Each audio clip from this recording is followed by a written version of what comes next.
Thanks to Dr. Nirmal Krishnani and Dr. Srinal Samant for hosting us here. We're glad to be here. We are a generation of architects that was educated in the 20th century. And we were conscious that our education was influenced by Western ideologies by virtue of the curriculum. However, we were simultaneously drawn to regional narratives of design of our built environment. We also found ourselves migrating from the analog to the digital medium as a crossover generation. Our trajectory emerged from responses to projects with first principles approach. Our investigations into specificities of land, water, vegetation, and climate gave us clues to interpret what we call the context. Over time, technology has strengthened this approach to a more informed design response. By our engagement with people we built for, we could establish a strong relationship with people and their communities. So this is the background on which we built our practice. So this is one very important thread in our practice. We look at social sustainability by fostering the non-program relationship or interactive relationships. So what we realized very early was that, programs scripted how we interacted with people. The social interactions and community was actually defined by program itself. That generally came from the client. But you also had non-programmatic spaces, which we look at supporting spaces like corridors, like overlooking spaces, like balconies. These are all additional spaces that get added on into the program to make it a wholesome program. So these spaces we realized you could negotiate, and these could become places for choice or chance interactions. So if you could curate these in the right manner, you could have this opportunity of create social spaces all across the entire architectural project. The next aspect is the performance of building. So we look at it as a design challenge, actually. So conceptually, when we start itself, we start looking at form making. We look at the orientation of the building, the volumes, the height of spaces, the structural system, the skin, the facade itself, whether it needs to breathe, whether it needs to be in layers, whether it needs to be a solid surface or create a thermal mass. All these are actually design decisions that we take very early in the project so that your building can perform better. So it's not something that we look as a complete technological solution, but we do bring in technology towards the later part, and we bring it in so that it becomes a comprehensive way of looking at the environment itself. So the first, okay, so these are, we're going to discuss the Indian climate zones next. So we've built across India, and today we'll be discussing projects in the 4 climatic zones of India. So in the north, you can see a project, it's in Mist Kasauli, it's in the hills, in the Himalayas. So it's a cold climate there. And in the center of India, it's MGHV, it's a university housing we built. So it's hot, dry climate there. And the southern part of India, Kochi Biennale, we built something in the warm, humid areas. And Mumbai also is warm and humid. And so is the western part of India where we built it's warm and humid. So these 4 different climatic zones that we are dealing with in today's. So the kind of programs you're going to deal with is a single family weekend home, a multi-family, multiple family weekend houses, student housing project, in a different climatic zone, a school of architecture and planning, and also a primary school and a secondary school. That's an adaptive reuse project.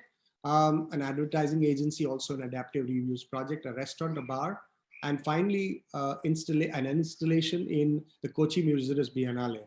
So that's more like an urban project, an insert, which is more like a transient space. So the first project is a weekend home for a client in Mumbai. So this is a place close to Alibag. Alibag is a place for weekend homes. It's across on the mainland from Mumbai. People take a boat. So it's an hour on the boat, and then you can come to this place. It's a place called Kashid. And this house is near a village called Survey. So you can see the landscape. On the left-hand side, you have the Arabian Sea. Then you have the house marked on the Google map there is alongside the paddy fields. So this is the context we are dealing with. So you have high amount of rainfall here, and it does get hot too. And the rains come with a lot of wind here. So southwesterly monsoons coming with a lot of wind here. So the second part, you see a bungalow below here. This is it's called the Bura bungalows. And the client came from Assam, and she came from a family of tea planters, and she wanted a house of the Bura bungalow on this site. And she wanted this house as a weekend house where she could write. She's a writer. So that was the context we're coming with the client and what she wanted and the aspiration here. Next, please. And so this is the site actually narrowed in. You can see on the left-hand side is the plan where you see a flatter piece of land, but sloping down towards the paddy fields on the right-hand side. But we also had on the site, we could see that there was enough rain going through the site and water going into the paddy field. So there was soil erosion constantly, and we could see the roots. There were 5 mango trees on this site, which is very important. This is all man-planted. And the well that you see is also man-made. We could see the well was collapsing. The soil was covering. So the first idea that we came up with is this idea of protecting these mango trees. And that was very important for us. So once we protected the mango trees and safeguarded the well, the next idea was to then come up with what the client wanted, which was a Bura house. Actually, a Bura house is a veranda on the periphery with the private spaces in the center. It's a simple typology of house that overlooks the tea plantation. But in this case, we were going to overlook the paddy fields. So what we realized is when we put the Bura house there, we realized that we actually couldn't see the paddy fields because the canopies of the trees were actually obstructing that view. So what we said is, why don't we actually open up this veranda and place it parallel to the contours, very close to the mango trees. And what we did with the private spaces is we actually nestled them at the lower level, perpendicularly to this veranda. So the idea of the public spaces, the veranda on the higher level and the private spaces below. So this is kind of a redefining, reconfiguring the typology of the Bura bungalow. So these are the plans that you see. Once we started actually working on the plans, we had to sort of facilitate how these lower spaces would actually fit into the between the roots and the upper spaces between the canopies of the mango trees. That's why it's called the shadow house. So we're working with within the canopies and the roots at 2 levels here. And you can see that retaining wall actually which wraps around these mango trees. So we did both together. We protected the mango trees, we stopped the soil erosion, and we were using the shadow of the mango trees. And actually you can pluck mangoes from here. You have a fantastic sort of supply of mangoes coming down here. So you can see these retaining walls at the lower level wrapping around the mango tree there. This is more the engineered part of it. That was the conceptual part of it. And this is what the veranda actually looks like. So this veranda has been fragmented into 2 parts. The side on the left-hand side is the dining area of the kitchen, and the right-hand side is the living spaces of the house. So you come into the center, and that's the veranda actually. So it has deep sort of slabs coming out over balconies slabs that project out, and the water is collected in these ponds here, which is then recirculated. It's sent to the well that we have here. You can also see that actually we allow for the winds to move through this space. So over the water, and these 3 slits that you see in this veranda, they're actually not glazing. They're just thin mosquito mesh. So this is constantly breathing. This veranda is constantly breathing. So in a hot, humid climate, you don't want air to get trapped and you get muggy inside. So that's why this veranda space always keeps breathing, and with these mosquito meshes.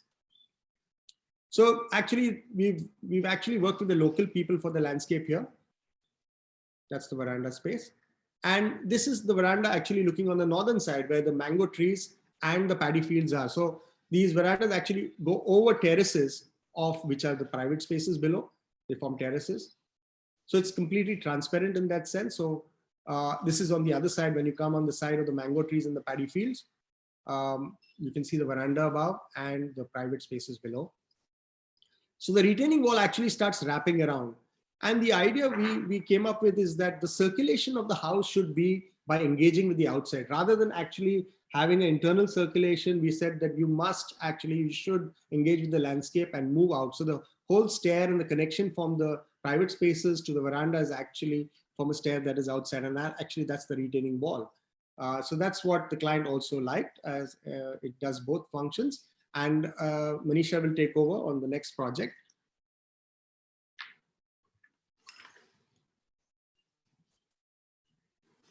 So the next work we are sharing here is a multiple family weekend homes which were developed in the hills of Kasoli, which is in northern India. And here what we've done is we've used a biophilic approach where the infrastructure has been kept invisible. So this has a very cold and dry climate, and it also has varying steep terrains which overlook beautiful valleys all around. So the kind of density that we had was around mid density for this plot.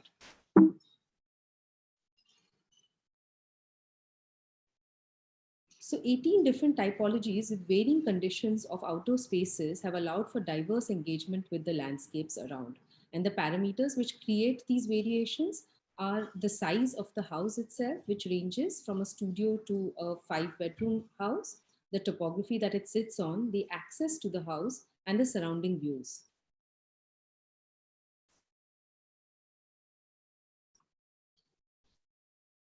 So what you see over here is the size, like I said, varies from a studio to a 5-bedroom. The topography changes based on where the house is located, and different strategies have been adopted for situating or for sitting on those on the land.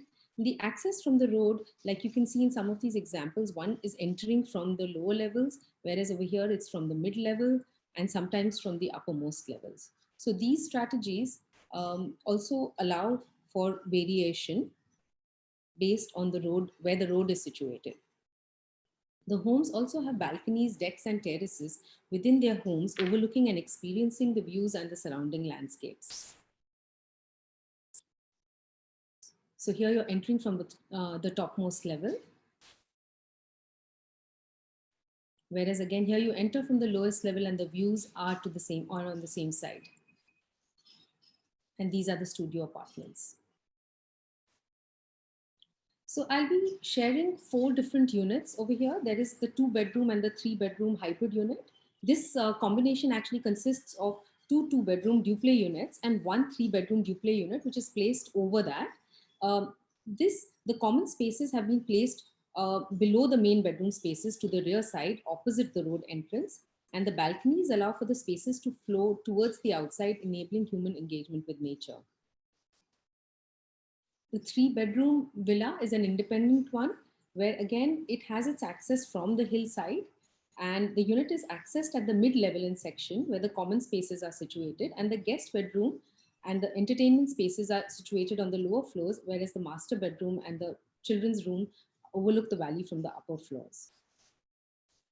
You have, this is the 4C, the staggered stack units. In this typology, the 4-bedroom units are staggered in section to adapt to the hill terrain. 2 units are mirrored and placed in the lower section of the hill access unit, and 2 have been mirrored, placed above these units by pulling them towards the hillside to meet with the road.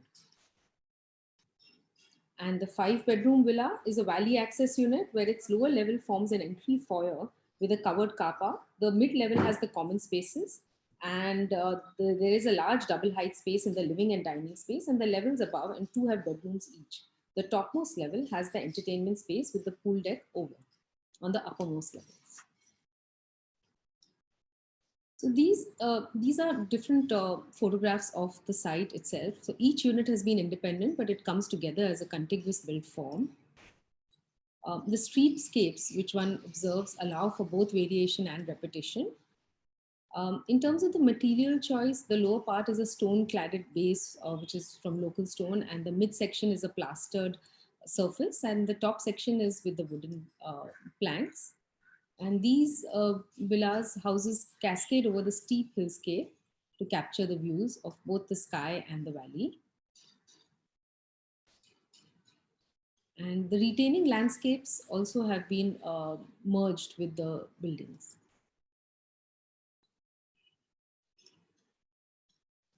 Landscapes have been designed with built forms. So this project also has, there were reflections between the buildings.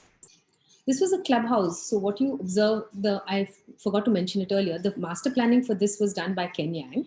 And we were appointed as architects for this project subsequently. So what happens here is these are all on different levels. So the upper level and the road and the lower road level have a difference of around 35 meters. So the rather than having a singular clubhouse on one particular level, which would not allow access to all the units all around, what we suggested was that it should be a fragmented clubhouse, which has some programs on the lower levels and some in the mid levels and some on the upper levels, but they are interconnected with each other. So here you observe the kind of steep terrain and how the terrain was modulated to create those connections.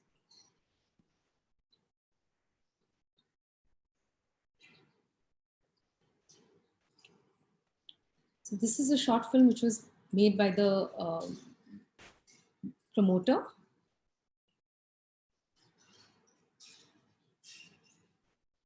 The valleys around are breathtakingly beautiful, and they are almost 360 degrees around the site. So even the engagement from the inside allows for those conditions of overlooking these spaces.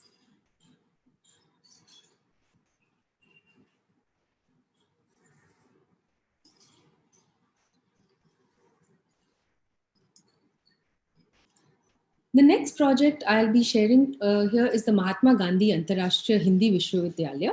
This is an institute for the Hindi language, literature, translation and interpretation and culture.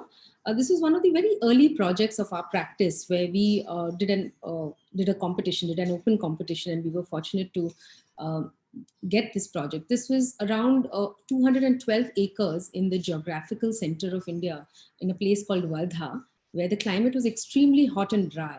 And this had a gentle terrain which overlooked the town, which was actually almost touching the site. So the kind of typology we used here was a low rise, low density. Due to the extreme climate, we adopted various strategies of increasing thermal mass and using a load bearing structure with minimum openings. And another strategy was to also vent the hot air when at the upper levels.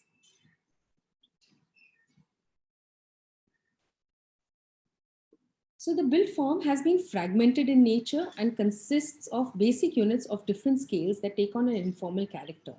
So one of the things in the competition brief, which had been given to us was they wanted hostels for different departments and for different years. So our sort of approach was to actually merge allow for forming communities by actually merging these different fragments of spaces which were combined together. So the organization and the orientation of these units is primarily determined by the undulating nature of the site.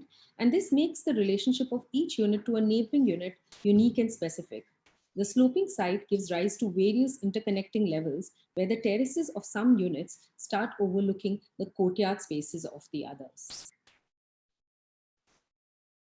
So there are three different types of units which exist. There is a single room, there is a twin room, and a married scholars room, which function individually as a personal space and are physically disconnected from neighboring units, but programmatically connected by a common area, which is shared by 10 to 12 students.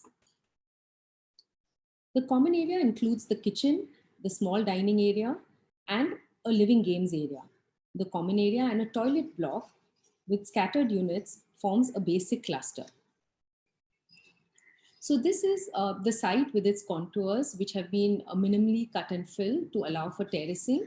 And the circulation corridors are placed on these, and the program spaces then are interconnected through these corridors and terraces.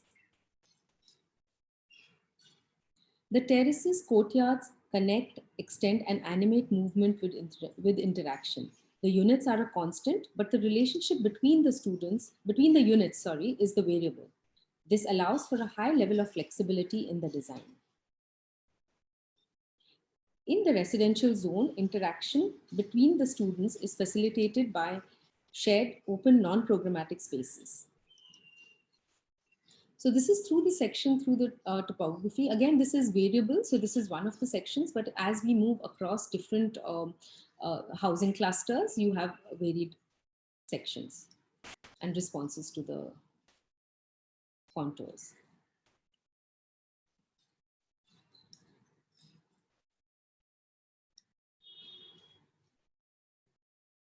These are some of the photographs of the common corridors through which one moves.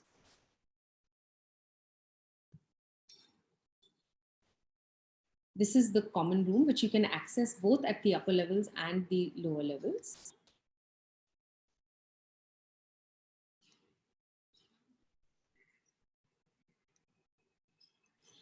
This is an international hostel which was built a little later. So this whole project actually was for 3,000 students. So it's built in different phases. So this was one of the later phases, which was the international hostel, again with similar ideas of fragmentation, undulating site, and the hostels adapting to the contours, and the possibility of creating these in-between spaces which become the social interaction between interactive spaces for the students. This is the non-teaching staff housing. Now this was again another cluster for the non-teaching staff. So one of the observations which the brief had in this case was that the units were extremely small. So what we wanted to provide for them was each unit was extended by a stilt area or a terrace which was provided to them to increase the house periphery. And these start then creating an interlocked space with a courtyard in the middle. And then these courtyards are actually then further connected with still spaces of another T unit and the terrace at the level above of the adjacent interlocking unit. This is the faculty housing. Now here we were also told one was the student housing, and then we also had the staff housing, which had the lecturers, professors, and the vice chancellor. So the faculty amongst the lecturers housing operated as a parallel wall house as a load bearing structure, and the central section of the house forms the void that interconnects the house both vertically and horizontally at different levels of the house. So multiple units have been grouped together to create a connected landscape of varying scales of interactive open spaces. The faculty houses, the professors and the registrar house is planned around, is an independent structure which is planned around a central void. Whereas the vice chancellor's house is strategically located on the university site to capture the most spectacular views of the site and its surroundings. So it's on the higher levels of the site. And the house negotiates these steep slopes by splitting the private spaces from the living spaces. And the living space is extended into a terrace which is semi-covered by a parasol roof to frame the views of the surroundings and to reduce the solar radiation on the terrace, making it an evening space. The health center is also envisioned as a single linear unit which is connected to the road by a ramp. So the way you overlook the hill on the higher levels and the town from the other side.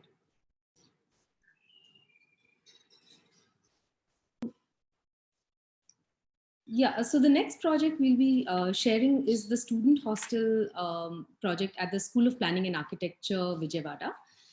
This has the student housing which we designed here was for 750 students in Vijayawada, which is in Andhra Pradesh, which has an extremely hot and humid climate due to its proximity to the Krishna River basin. This was a flat terrain, unlike some of the others which we've shared today. It was within a campus and it was within the city of Vijayawada. As you can see, the context around, it's a fairly dense town which is growing very fast. And on the peripheries of the town, you have these Gunadala hills which you overlook. So the strategy for organizing the campus was on the northern side of the campus, the institute, which is adjacent to the main road, one of the main roads, which is the ITI road. And on the southern part of the site, we had 3 clusters for the housing, for the student housing, one which was for the girls and 2 for the boys at this point. And the dining for the entire housing was located in this area, along with the visiting faculty on the upper levels.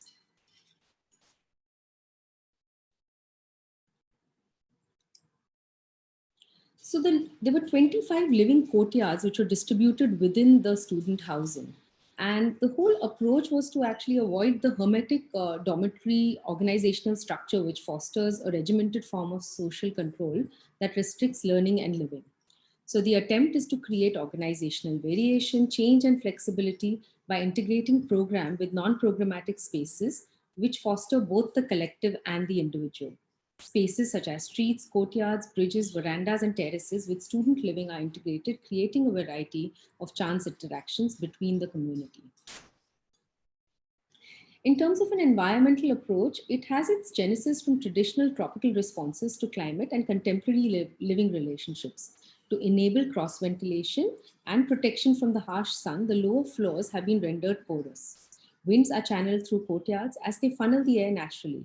The stills are used as common activity spaces during the hot afternoons, and the top section has decks and terraces which are used in the evening once the temperatures decrease. So we have created combinations of the typical single loaded, double loaded, and the corridor around a courtyard housing to form a hybrid typology for the student housing. So what you see in this animation is the carving of the blocks around these living courtyards, which extend both horizontally and vertically. So here you have the stilt areas which have been laid out, which are interconnected with the stairs on the upper levels to form the decks and circulation corridors, which again on the upper levels become the terraces, which are at different levels to allow for interaction between the students.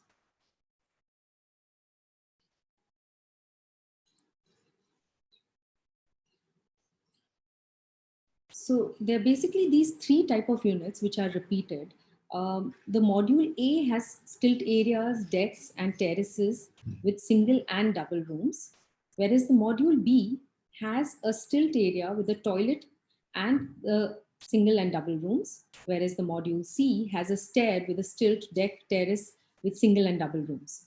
So these three modules with a mix of programs and non-programs have been designed and which have been combined in varied configurations around the living courtyards. So each cluster has to have one of these, but it can also have multiple based on where it's located. And these common spaces start then getting interconnected with each other. So what you see on the upper levels, on the lowest level are, it's a fairly porous sort of a level which has many stilted areas. The first and the second floor are much more denser with many rooms, but also have certain decks around the courtyards. And the third floor again becomes more porous with the terraces situated.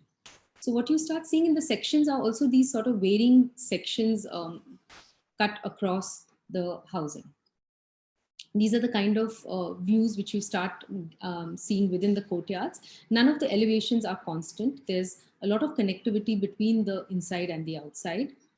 And they also have a lot of shaded spaces, and pedestrians can move and students can move through these courtyards seamlessly. There are terraces which overlook the courtyards, and these flow seamlessly to facilitate interactivity. There's a whole labyrinth of interconnected voids which starts getting formed. And the porous screens which I spoke about also create patterns of light and shadow on the periphery. Once we go to the upper levels, there are terraces and corridors and stairs around those courtyards. They are visually connected decks with interspersed voids that bring in light. On the uppermost levels, there are the terraces which again start overlooking other terraces and open spaces and the sky. There is a greater level of interconnectivity because of the form actually getting lesser. There are voids which one starts. So the whole idea of being connected with other students is through these voids at the upper levels. And how you frame the sky, which forms changing sort of based on what time of the day and the year, it creates variations. So the exterior form has been made porous with screens which allow for filtering of both light and wind. This is the building within the context. And Shantanu will be talking about the institute from here on. So the intent here was to create social spaces that are embedded within the cultural context, along with an environmental sensitive response to create built environment which enables learning, living as a community. So actually, when we did this competition, this is also a national competition that we won, we were looking for clues. And this is one of those photographs that gave us that clue, that you see students doing Rangoli. Rangoli is a very cultural thing that students do. It's kind of creating an artwork pattern. The Indian students would know about it on the floor during festivities. And you see here, the students are not wearing a cap, but they're using an umbrella. It's not raining, but they're using an umbrella. And that gave us clues that if you wear a cap, you will sweat, but the umbrella actually gives you comfort. So that gave us a clue. So when we actually started designing the institute building, that's the program there on the right-hand side, you see this evolution of form. So it's a 50 by 100 meter block. And we realized it would go 5 stories high, and we would put a kind of an umbrella on top, like a parasol, like a brise soleil. But then on the third diagram, we realized that why can't we just split the form itself, or the section, create a void in between, and the program becomes a parasol. And then we started subtracting for porosity, allowed the winds to go through, added structure to it, textures to it, and that's how the form evolved. The next, we also worked out shadow patterns initially to see how this void would actually work, in which times of the day, which program could be placed in which area in this void. Next. So this is actually the climate strategy. So if you see, predominantly you see the parasol on top where the studios are placed, and the roof of this parasol is actually being folded so that you can create north lights. All the studios get north lights actually here. And the lower part of it is like a concourse area where all the winds can move through from the south to the north. And you can also see on the right-hand side, there is an embedded space where there is a green amphitheater roof. The auditorium sits below it. It's completely air-conditioned space, so it's embedded in the ground, and the library in the center. So we also have many strategies, like the south side is completely shielded with a concrete wall, and we have solar PV on roof. So there's technology, there is design, it all comes together. So even cotton steel louvers where there is glass in the mid sections of the building, because that was a more kind of open plan area for the faculty offices.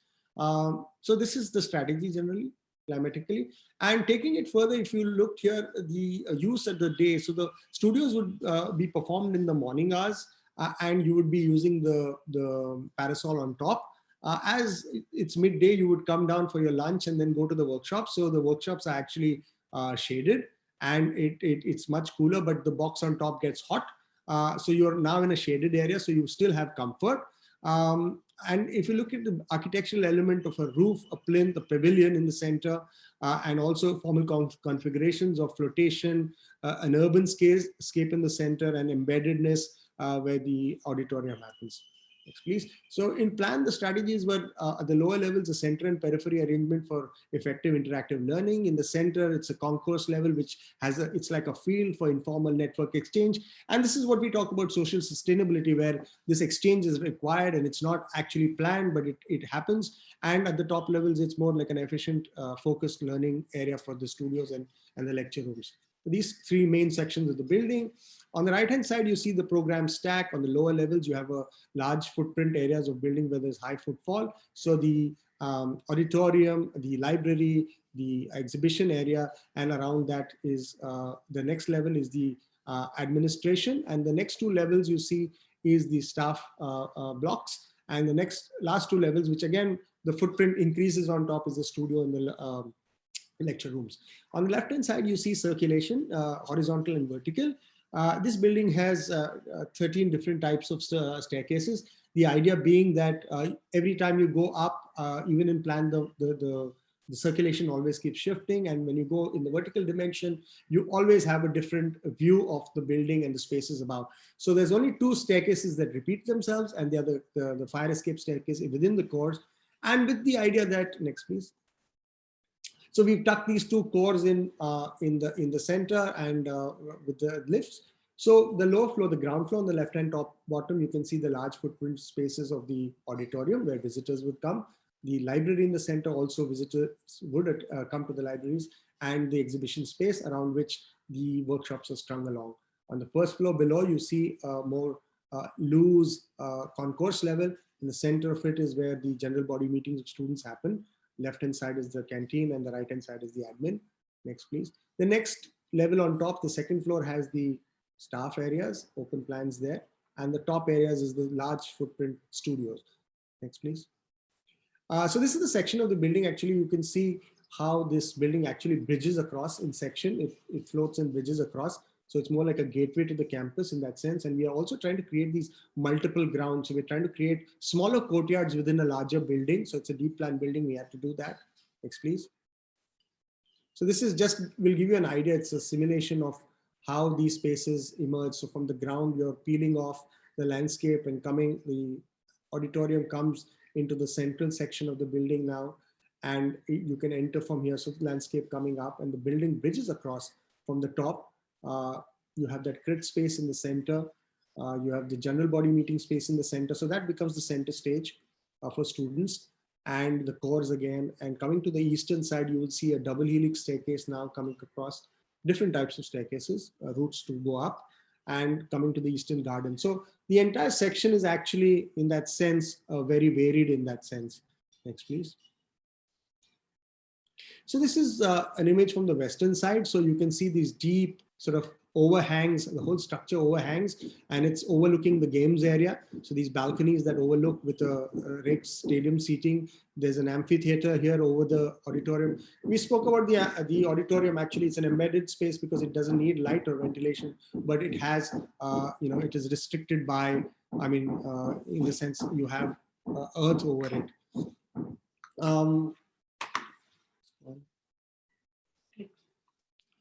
This is the eastern side. So you see the eastern gardens over here, local use materials that we use. So Tandur stone is one of the materials that is very local to this area. So we went down to Tandur, we took the engineers there. Generally, when we build with the government now, they're very, very inclined to go with industrial materials, but we are very clear we wanted to work with local materials, and we could manage that. So this is the central space, what we call the general body area, the concourse level. So students can actually have their meetings here. So it's more like a democratic space where they can express themselves, have their meetings here. And above that, you see this crit space, which actually floats above. So one of the things we realized in our architecture school is that, we have studios, but we never have a space for criticism, or what we call the crit. And that space needed to be very important, and we made it like a center stage floating in that space. So that's a very important space. On the right-hand side, you have the Thornton steel with the faculty, planning faculty on the right, architecture on the left, connected by a bridge and coming to the crit space. So the crit space is actually coming together of students from the top, faculty from the right and the left. Again, like I spoke about. So we have this theory that if you actually tuck away your elevators and express your staircases, students or anybody would always take the staircase, because that's always an interesting journey. You want to quickly get onto your movement, right? So that's what we've done here. Always express your, and this is that double helix staircase that we used here, and the views to the town itself. And multiple grounds, it creates this phenomenal sort of transparency across the building and communication with students. So when you stack a building up, there is always this connectivity with different areas, departments through the building. So you're literally seeing across 5 floors in this building.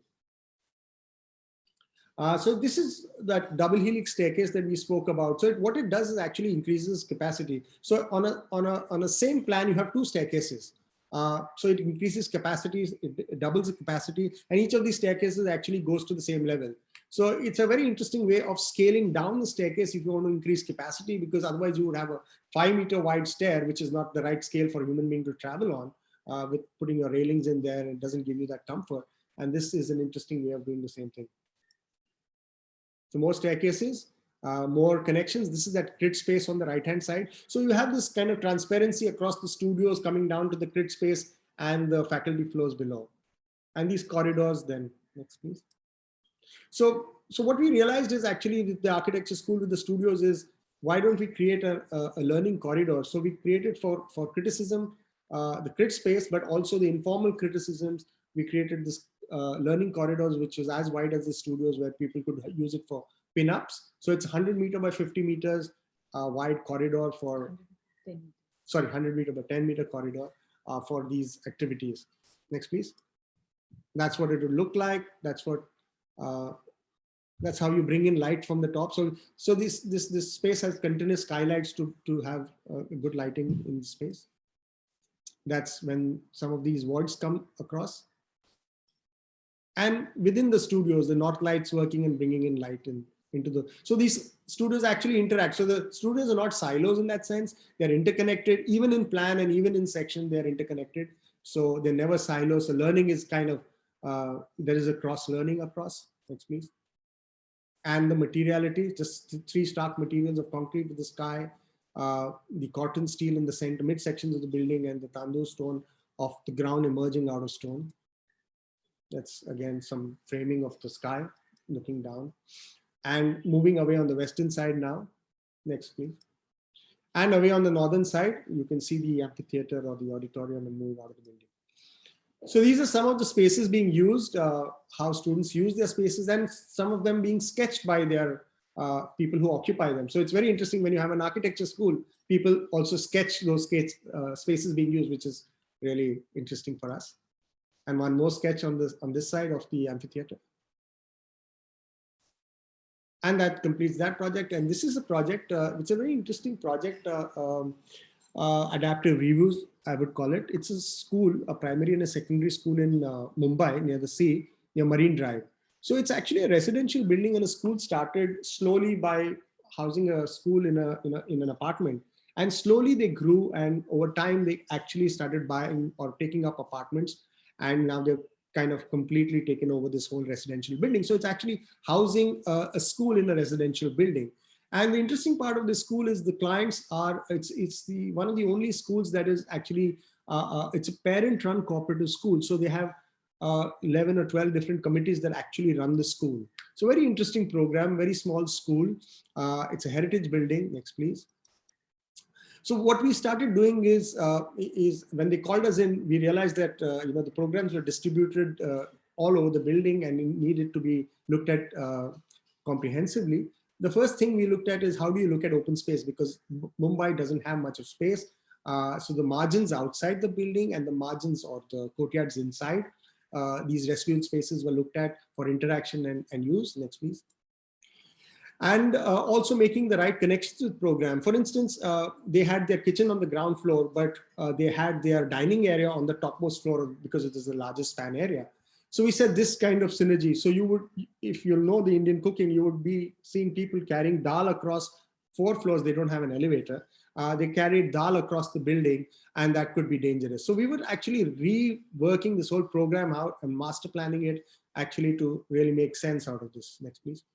It being a heritage structure, load-bearing walls, concrete, the first thing we realized is the entire building is actually had been masked with, the ceiling had been masked, the flooring had been vinyl flooring over existing flooring, verandas had been taken over to use spaces. And the first thing we said is we should let these spaces breathe apart from the master plan. So on the right-hand side, you can see there's a kitchen at number 6, and 5, 4, and 3 were made into the dining areas. These also actually, when the dining areas were not used for lunch, they would be used by parents who would come and organize themselves with different committees. So these spaces were really used well, and the verandas outside them were also very interestingly used. So the kids, the pre-primary school was organized on the left-hand side because they needed ground to run around. So the kids are at the lower level, they don't need to climb stairs. And as we speak, on the right-hand side, you can see the laboratories are there. On the left-hand side, this was an apartment, but in the second phase, we've already they bought it over. So this is a slow process, right? They keep buying apartments and calling us again and said, so the left-hand side now has become an office area already. So it's a constant change because and this is the central area where a lot of common spaces like the library, the computer room, and the art and maker rooms are strung along. Next, please. And this is the 3rd floor. On the left-hand side, you can see there's one apartment still pending. They need to acquire that. And this is the topmost floor where the largest span spaces are possible. So the history geography is also here. Next, please. So the margins, like we spoke about, how we're going to use them. So these are the verandas and how they now suddenly start to breathe, and you can connect with students using these verandas in a better way.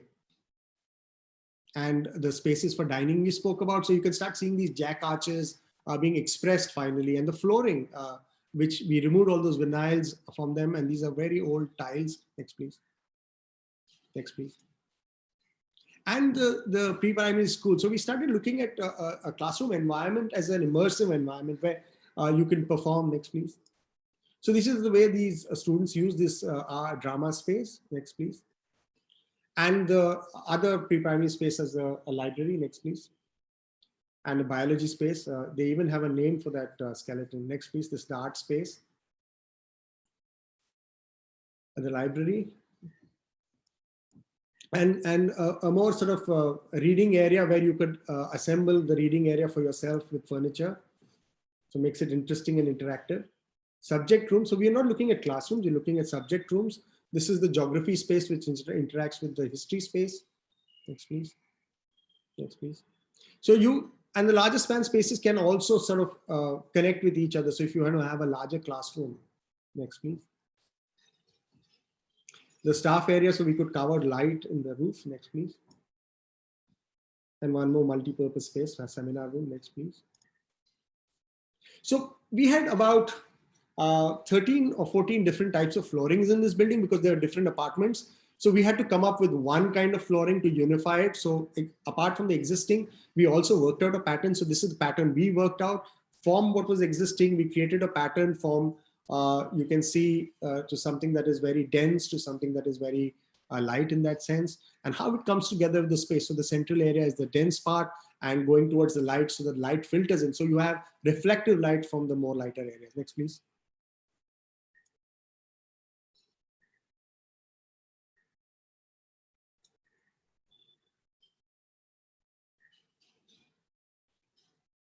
Yeah, so these are some of the details of the floors, the walls, and the ceiling. So expressing the ceiling was the idea. Expressing the floor was the idea.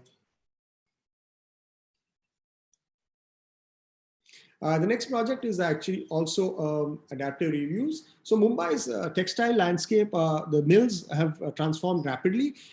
This is an office where TBWA is an advertising agency, and they wanted an office in this space. And what we realized is advertising, next please, is in Mumbai. Advertising, the way they work actually is what Frank Duffy calls the den type of working, which is more interactive. They collaborate a lot and work a lot. So first thing we wanted to identify is where are these collaborative spaces and where would they come up? So the meeting spaces, the spaces that are not meeting spaces, but also collaborations could happen. So we came up with a pattern that once we align these interactive spaces, which are clearly marked here, portrayed here, and then the rest of the spaces were aligned with the north light spaces, which with the favorable light that we wanted to achieve for the open plan area. Next, please. So here you can see that some of the meeting spaces are up in the mezzanine areas. Next, please. And we were using colors that they're corporate sort of colors. So this is an area where there's a billiard table. There's a lot of that happens there. We created an area where they could announce their wins, an amphitheater so that they could have discussions around their office. That's the amphitheater. That's the bridge, town hall. And also in terms of meeting spaces, most of the times being vacant, they can also become a part of the reception area, or they can connect with each other to become larger meeting spaces. So meeting spaces sometimes need that flexibility. So we're using these industrial materials of metal and a concrete, raw concrete floor with the ceiling. And this is another space that we transformed, which is in a suburb called Bandra for a restaurant and a bar. So we've done many spaces for this client, and he came and said that I have a very small budget this time around. And so what we looked at is the context, and we said, how can we transform this with a small budget? Next, please. So really looking into what the user is, what do they consume? And Mumbai being hot and humid, I think this is one thing. We see a lot of consumption of beer. So that was behind the back of our mind. Next, please. So the whole idea, if you have to bring down a budget, what would we do? Next, please. So this is the building on which these terraces had to be occupied by us. Next, please. So we added a layer of green around. And then we allowed this, the flooring to flow out. So with respect to flooring also, what we did is we identified a flooring, a cement tile supplier, and asked him for what did he have in surplus. And he gave us a few of these tiles that he said that I have a lot of these in surplus. It didn't. And we tried to create a pattern around it. So it was reused. We had to manufacture a few more of those. But it was literally reusing a pattern that actually came out of a salvage. Next, please. The bar extending onto one side, the restaurant on the other. That's the wall that we created, like a digital wall that the client wanted. Next, please. Trellises, it rains a lot, so these terraces needed covering only in the monsoon. Otherwise, they would just be trellises. So it's like a pavilion that opens out with these terraces on as a bar on one side and a restaurant on the other side, with this wall that you see there, which is a digital wall. But actually that digital wall, next please, these are the terraces. Digital wall is actually created out of beer bottles. So beer bottles are sold as salvage as ₹2 a bottle, I think. And we said, why don't we reuse them? So this is the first week when the bottles were going into the wall, and creates this amazing experience of a backdrop for a bar.